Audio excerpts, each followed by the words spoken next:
Hello, hello, hello. Hi, welcome back. My name is Deja. I'm a traditional astrologer, and in this video, I'm going to be chatting through Mercury in Gemini and its super extended long trip through its home, its second home. I'm really excited about Mercury in Gemini for a couple of reasons. One, Mercury has their domicile in Gemini, so Mercury's at home in Gem, and when planets are at home, nobody tells them what to do. So we're going to be seeing that, and we're also getting a Mercury retrograde during this transit. So there's a lot in store for this domiciled, dignified Mercury, and we're going to dive into all the details of this transit and of the retrograde period. I think not next week, but probably the week after, I'm going to make a video for the horoscopes for the Mercury retrograde. But yeah, not in this video though, because I didn't feel like doing that right now. It's too much. Horoscopes are hard. I don't think people realize there's 12 signs. You have to give a unique perspective, unique insight 12 different times. Like that's hard. But anyway, yes. So I'm going to try to come back to that in a couple of weeks. But anywho, let's dive into the details of Mercury in Gemini. Okay, so honestly, truthfully, I believe that this Mercury transit is just going to be like doing inventory and going back through all the details, all of the info, all of the mental connections, all the conversations, or even the promises that were made within our Gemini house and reviewing them throughout this whole retrograde period. So let's just backtrack and break down Mercury and Gemini as a transit, generally speaking. So Gemini is a mutable air sign. Let's reason with that. Within itself, it's just so funny because it's so Mercurial. Like, mutable signs are, especially Gemini, it's about dividing one thing into two. Having one set of information, but being able to ask another question about it, to figure out what else can be found out about that one specific set of info. Being able to find out more within just one thing, within one singular thing. So that mutableness of that, like, adaptation and that mutation for the sake of enhancement to some extent is definitely going to be at play during this Mercury and Gemini transit. And then on top of that, air, Gemini being an air sign, they're all about mind stuff. They're all about thinking and making mental connections with people. They're about interacting and sharing ideas with folks. And I like to remember that air signs are still interested in connection. It's not emotional connection like water signs. That's like, oh, let's vibe together. Air signs are more so like, let's connect our brains together. Let's think together. And that process within itself can be intimate and fun and sweet and comforting, you know what I mean? But I don't necessarily think that this Mercury transit is going to be comforting within itself, but I do still think that there is some tones of sorting through our connections, especially with this retrograde that's coming up. We are totally going to be rethinking our mental connections and rethinking all of the patterns that exist within these connections that we've made, with all the patterns that exist within the conversations that we've been having with folks that may fall within our Gemini house in our birth chart. So it's going to be really cool. It's going to be really cool. But okay. So that's Mercury and Gemini being mutable air. Moving on, just thinking about Mercury within itself. Mercury, Hermes, just taking that perspective of Greek mythology, was the messenger god. Like, they were sharing info to all the gods on Mount Olympus, and not even just on Mount Olympus. Like, Hermes went down to the underworld and was one of the only gods from Mount Olympus that were able to kind of like go back and forth. So we're interacting with that mercurial energy of, especially during a retrograde period, of going down to the underworld, going back to spaces that we forgot about, that are spaces of that may have some opportunities for transformation and for death of all sorts in its most archetypal sense, and change and crossover. I feel like we're really going to get that, especially during this Mercury retrograde, because Mercury's at home. So I think that's like one of the most important things about this Mercury retrograde period. Because if you think about when you're at home, one, nobody can tell you what to do. And two, if like you're reviewing stuff in your home, that process may be tedious and it may be kind of annoying because you have to go back and like go through all the stuff. But you're still in your home. You know what I mean? It's not like you're in some foreign land and you don't have the tools that you need to do this revision. You have all the tools. You have everything. Like, you're good to go. So I think it's going to be nice because of that. And I think that we're going to rethink how we are asking questions. We're going to rethink how we're thinking generally, rethinking how we're communicating, and all of those sorts of things. I think it's going to be... okay. I'm going to stop saying that I think it's not going to be a good time. It's not going to be good, but it's definitely going to be very mercurial. Whether that's good or bad, I don't know. It's going to be very mercurial. The energy of Mercury is going to be very present, and we're going to get really familiar with it because Mercury is going to be in Gemini for like 3 months because of that retrograde period. So let's chat through the details of when Mercury's stationing, when's turning direct, when it enters shadow, etc., etc. Okay, so Mercury ingresses May 3rd. Then Mercury is going to make a trine. I'm just going to go through the transits. Mercury's going to make a trine to Saturn on May 12th. That's going to be really cool. I think that's going to be nice because it's going to be a really good time to plan things, to think long term about these conversations that you're having. They're both at home. Mercury's at home, Saturn's at home. So they're going to be like gassing each other up and enabling each other to do those things that they both want to do. So Saturn's going to be like, yeah, here's some more ideas to like make you think more about all of the ideas that you already have. And Mercury's like, yeah, here's another perspective that like you need.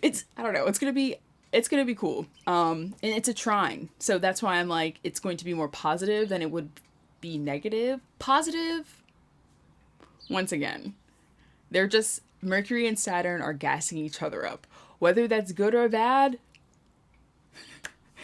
I'm just thinking like long-term plans. You know, Saturn's all about limitations or restrictions. Maybe it's coming up with some like formal agreements or something like that. That's May 12th. Then May 14th, Mercury enters their shadow at 16 degrees of Gemini. So from May 14 all the way up until the retrograde station on May 29, those, what is that, 3-ish weeks or so? Well, it's like 2 weeks and a couple of days. All of that time is going to be up for review and up for revision during the retrograde period. So if you're paying attention, I don't necessarily think that like you're going to know exactly what's going to come up in the retrograde. It's more so like just keep your eye out on topics of your Gemini house from May 14 till the day that the Mercury retrograde begins. And maybe you'll see some of those patterns, some of those experiences, some of those plans or convos being revisited during the retrograde. So May 14, Mercury enters shadow. Then May 22nd, this is when things get a little murky, a little funky. Mercury makes a square to Neptune. If you think back to, I think that was like, whenever Mercury was in Pisces, yeah, it was like March, it was like middle of March and maybe the very beginning of April, but it was primarily like the middle/end of March. Mercury and Neptune were hanging out around each other. So if you can think back to anything then, in terms of like thoughts being a little confusing or just kind of a puddle of words and kind of being a little emo and vibey with how you're thinking and how you're like getting your thoughts out, we're going to have similar energy-ish, but Neptune is going to call us to make some adjustments this time to how we are thinking and analyzing during this whole retrograde period. So, Mercury will make that square to Neptune the first time on May 22nd. And honestly, truthfully, they're going to be chatting with each other and making the square to each other the entire time that Mercury is stationing retrograde. The entire time that Mercury is slowing down and coming to a stop. So Mercury's going and going and going and slowing down and coming to a pause, and then it's going to turn and go backwards. That turn and going backwards is the retrograde station. That whole period when Mercury is slowing down to come to a stop, it's going to be squaring Neptune. And even after it turned around and started going backwards again, it's still making a square to Neptune. So Mercury retrogrades tend to be a little bit more frustrating and annoying around the stations. So around the beginning of the retrograde period, when Mercury is stationing and when the retrograde is ending, about like a week out or so. So having plans, not really, the details of plans not really coming through, you making an appointment and thinking it's at one time, but it's actually at a different time, you planning to do something at one time, but realizing that you didn't actually plan it for the right time, technology acting really slow. There's just like a lagging and a buffering that is going to, that buffering energy is going to take over and be predominant during that May 22nd to May 29 time period. So I would watch out for that. And on top of that buffering, laggy sort of energy and technology being really funky and like mail not getting there on time, Neptune is going to create some confusion. Neptune's going to create some fog or some overwhelming sense of vibes or emotions that don't necessarily make a lot of sense. There may be some uncertainty or some misleading info or unclear promises or plans that are chatted about or explored during that time. And that's in like the not so fun interpretation of Neptune square Mercury. But a more positive Neptune square Mercury may just be like writing really cool poetry and inviting whimsical and like imaginative vibes into what you're chatting about with other people. And that can be fun. That can be really cute. Like, I think back to when Mercury made that conjunction to Neptune and was like hanging out around Neptune. My friend asked me, she's a film student, she asked me to be in one of her films that she was doing for one of her projects. And I was like, oh my God, of course, duh. And it was like Mercury conjunct Neptune, and I was like, this is so funny because this is so Neptune. Like it's working with the ideal, working with an alternate reality that's kind of like a little confusing and a little a little murky, and it's like bending and morphing reality. Like that's literally what's happening when you're filming something. Like right now, I feel like this is a really Neptunian sort of experience because you're not here with me IRL. Like you're not next to me and you're not near me at all. And you can go back and watch this at any point in time and still feel like this is something that you're getting in the moment, in the present. But in reality, like this is something that I recorded and I went back and I edited and, you know, like you don't really, and I plan for, like I have notes. There's a lot of intricacies that you don't necessarily see or understand or interact with. And that's Neptune. The intricacies, not so much, but it's just like there's a lot that you're not seeing. That's Neptune. So we're going to be getting that. As I said, keep your eye out, especially when Mercury is stationing retrograde on May 29. That is going to be around that time, honestly, starting on May 22, that's Saturday before. I'm not like, I wouldn't buy technology, you know what I mean? Like I wouldn't buy a new phone. I think those are like really traditional recommendations. I wouldn't make any plans that you want to go exactly the way you are planning for them to go. No, because normally when you make plans around a retrograde station, the reverse ends up happening when Mercury stations direct at the end. So maybe don't do that. But yeah, aside from that, the whole time that Mercury is going backwards, it's going to be cruising. It's going to be fine. That's going to be the inventory days when we're just kind of going back on our logs, going back on the info that we have. No big deal. There are 3 days that are going to be the most confusing or the most foggy, and those are May 22nd, June 4, and July 6th. Keep an eye out for those. Those are the exact days of the Mercury-Neptune squares. Then, at the end, the following month, June 22nd, the Mercury retrograde ends. Mercury turns around, stations direct, and the Mercury retrograde is over, which is fun and cool. Things may get buggy and frustrating around that time as well, so be sure to keep your eye out for that. Around a week out, that's because it's Mercury slowing. So imagine if like something is coming to a stop, it literally has to slow down. So it's gonna make all of the Mercurial things slow down. Maybe your mail is late. Maybe that you order a package and it's supposed to come one day, but it doesn't come until 2 weeks later. You know, things like that. And I also want to say this. People always sensationalize Mercury retrogrades and they try to make them seem like there's something that's so scary and terrible. And even in your natal chart, they try to make it seem like it's something that's like awful. It's really not that bad. I have Mercury in detriment and retrograde and combust. So please let me be an example. Mercury retrogrades are not that big of a deal. I will say though, just a fun fact, because I was born during a Mercury retrograde, and wow, Mercury was combust and in detriment. Well, it's actually really funny.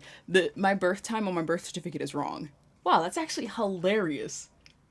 Yeah, so I had to do some like, that actually makes a lot of sense if you think about it. Just if you think about like what Mercury was supposed to do, it's supposed to like collect data and like get the specifics down. You're supposed to get down that specific time. But Mercury was in detriment, was exiled, was under the beams of the sun, so was burnt up and wasn't able to be seen, and was going backwards, was retrograde. So there's a lot stacked up against me in that case, but I'm here. So sorry, I feel like I'm talking really fast today, so if I am, I'm so sorry. Anywho, yeah, Mercury retrogrades really aren't that bad. People sensationalize them. People try to make them seem like they're this crazy, gnarly thing. The one in Aquarius was gnarly. That one was bad. It just was. That first one that we got in February, I think it was primarily bad because there was so much stuff going on top of that made it so gnarly. And it had Saturn. But this Mercury retrograde, no Saturn, no Mars, so I can confidently say that it won't be as mean as that one was, or as limiting, or as frustrating. If anything, it's more that limitation is helpful because of that trine from Saturn. But no, yeah, and Mercury doesn't make an aspect to Saturn when it's retrograde, so it's gonna be okay. It's like moving away from Saturn. But yeah, no, I think it's gonna. Is it right? I may be wrong, and if I'm wrong, when I do the horoscopes, I'll let you guys know there if I was incorrect about that. But I'm just going to double check. I'm pretty sure it's only that one time that Mercury and Saturn chat. And Mars is in Cancer, so they're averse to each other. They can't see each other. So I don't think it's going to be, technically speaking, I don't think this Mercury retrograde is going to be as severe. But I do think that is still going to, I feel like it's going to be very classic Mercury retrograde. Missing the bus. You know, your commute getting backed up. Mercury rules my 3rd house, so I'm just thinking about like needing to leave out a couple of minutes early if I have plans, instead of leaving at like my normal time because maybe I saw the bus time wrong, things like that. But check back in a couple of weeks. Next week I'm gonna do a video on Jupiter and Pisces because I'm so excited. Jupiter and Pisces video is coming next. I'm really excited about that. As a Sagittarian, it's our time. And then the following week, that's when I'll release Mercury retrograde horoscopes. maybe I'll do a video, maybe I'll write them. It'll probably end up being a video. If I end up writing them, I'll let you guys know in the Jupiter and Pisces video or somewhere. Be sure to keep up with me personally as an astrologer and like all that work that I do on like a more daily, I guess, intimate basis. Follow me on Instagram, follow me on Twitter at Days the Jovian. Yeah, I do a lot of cool things, I guess. I started roller skating recently, and I love working with digital art and taking photos and like creating images and things of that nature. I started making jewelry as like a Venus and Taurus hobby. That was really fun. I actually recorded a vlog for that. I'm not sure if I'm ever going to release it because it may be kind of ugly. I'm actually wearing this exact setup in that, now that I think about it. Sorry, we'll see. But yeah, I think that's all I have. I hope everyone is having a fabulous time. Sorry I was MIA for a little bit. The world was really traumatizing. And yeah, but we're moving on, and we're here now. I'm just trying to make sure that I've shared everything that I wanted to share. One quote that I want to leave you all with that I think is so good to think about in terms of the Mercury retrogrades that we're getting for 2021. The unexamined life is not worth living. Socrates, when he was like defending himself to the Athenians. I was reading this book by Aaron Sullivan called, can I grab it? I can. So reading this book called Retrograde Planets, don't look at me, by Aaron Sullivan. This book is amazing. And they pointed it out. That quote, the unexamined life is not worth living, when chatting through Mercury retrogrades and air signs. And I was like, that's so true. One, I believe that so wholeheartedly. But because I have so many air placements. But on the other side of that, like, I feel like that's really true right now. And when we have our Mercury retrograde period, we are going to be re-examining our lives and really finding personal value in that reevaluation. So that'll be cool. That'll be really cool.